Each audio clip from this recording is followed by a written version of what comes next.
temps du réveil en Christ, est une prise de conscience au-dessus de toutes les religions, non que nous soyons absolument meilleurs, mais un réveil selon la volonté de Christ, l'unique Fils du Père, le rayon universel.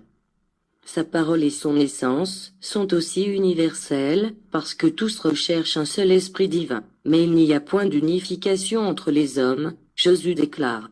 Je ne vois pas la même foi en eux, la même élévation et la même connaissance, et c'est pour cela que je viens comme Saint-Esprit afin de les unifier en moi, pour les perfectionner au moyen de ma doctrine de vérité, avec ma parole immuable, avec ma loi de justice et d'amour.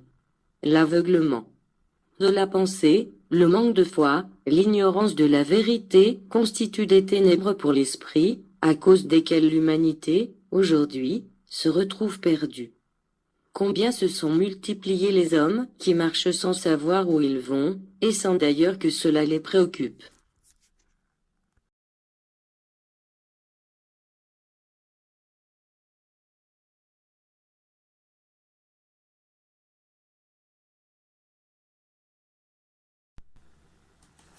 La loi d'amour et de justice.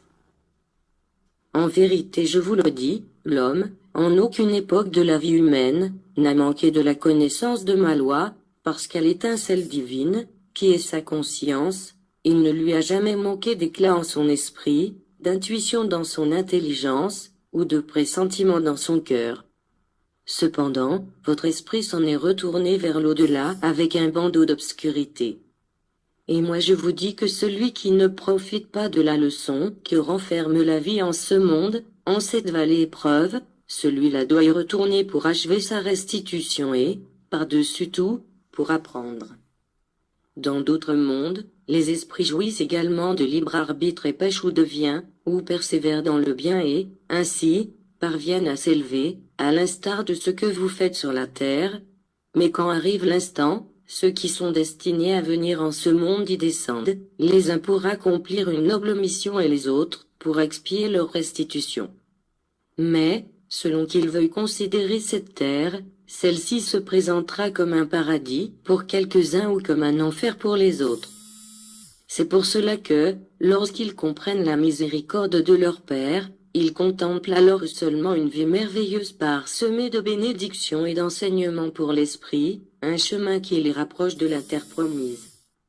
Les uns s'en vont de ce monde en désirant y revenir, les autres s'en vont dans la crainte de devoir revenir.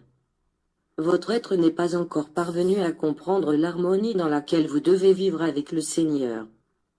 Que personne ne se rebelle à l'idée de devoir retourner à cette planète en un autre corps, et ne pensez pas que la réincarnation constitue un châtiment pour l'esprit.